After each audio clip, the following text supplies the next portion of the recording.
আপনার জন্য তারা ইলেকশন করায়। পেট্রোল ডিজেলের দাম এত বেড়েছে, যার সাথে দ্রব্যমূল্যের একটা প্রত্যক্ষ যোগাযোগ আছে, কি বলবেন? দেখুন, আমাদের পেট্রোল ডিজেলের দাম আমাদের সরকার কমিয়েছে। উনি 1 টাকাও কমিয়েছেন? 1 টাকাও কি কমিয়েছেন? উনি বাড়িয়েছেন। তাই এগুলো বলে লাভ নেই। পেট্রোল ডিজেলের দাম ডেফিনেটলি আজকে দাম বাড়ার সাথে, কিন্তু তার মেন কারণ হচ্ছে আজকে এই সবজির দাম বাড়া, সেটা হচ্ছে পরের দল, মিডল ম্যান। চাষিরা দাম পাচ্ছে না। আজকে একটা শস্য করার জন্য যেটুকু সেটুকু দাম পাচ্ছে না। রাজ্যের বিদ্যুৎ মন্ত্রী বললেন যে বিজেপি শাসিত রাজ্যগুলোতে বিদ্যুতের দাম বেশি বাড়ানো হয়েছে, কিন্তু আমাদের রাজ্যে বিদ্যুতের 1 পয়সার দাম বাড়ানো হয়নি। ওনারা অসত্য কথা বলে, মিথ্যে কথা বলে। আজকে ওনারা বলছেন সিএসসি নাকি দাম বাড়ায়নি।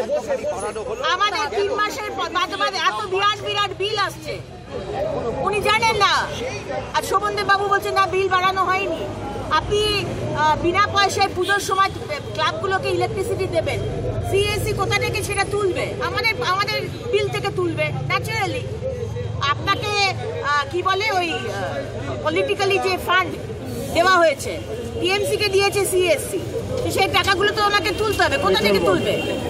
বন্ড, ইলেকশন বন্ড, সেই টাকাগুলো সিএসসি সঞ্জয় গোয়েঙ্কা কোথা থেকে তুলবে? সঞ্জীব গোয়েঙ্কা সাধারণ মানুষ থেকে তুলবে, সেটাই করছে।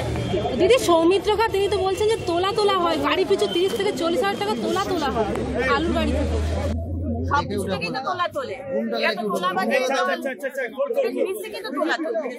আপনি বাড়িতে একটা পেরেক লাগাতে যাবেন, সেখানেও তোলা তুলবে।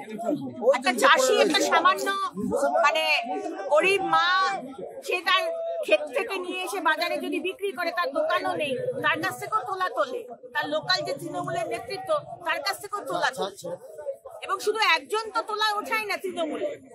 সিপিএম এর সময় বলা হয় যে একজন এসে তোলা তুলতো, কিন্তু টিএমসির সময় এগিয়ে বাংলা বিভিন্ন লোক এসে তোলা তুলবে, পুলিশ তুলবে। একটা মানুষ, একটা বউ বা একটা মা বা একটা ভাই সামান্য সবজি বিক্রি করে সংসার চালাচ্ছে, কোথা থেকে চালাবে? তাই আজকে পুরো জিনিসটা, তাই দাম বাড়ছে। কোথাও কি আলু পাচার হচ্ছে বলে মনে হচ্ছে? দেখুন, আজকে এদের অনেক রকম বিষয় রয়েছে, চুরি করার অনেক রকম বিষয়, এবং এরা আলু গোডাউনে রেখে দেয়, গুদামে রেখে দেওয়ার পরে যখন দাম একদম আকাশ ছোঁয়া, তখন তারা আলু ছাড়তে থাকে যাতে ওই লাখে আলু বিক্রি হয়। চুরির কত রকমের চুরি হয় সেটা তো আমরা দেখিয়েছি, আগেও দেখেছি। এই সরকার সেভাবে এত দাম খাবো কি? দাম খাবো কি? 40 টাকা করলো কে? 150 টাকা লঙ্কা করলো কে? বিদ্যুতের বিল বাড়াচ্ছে। এত দাম খাবো কি? এত দাম খাবো কি? এত দাম খাবো কি?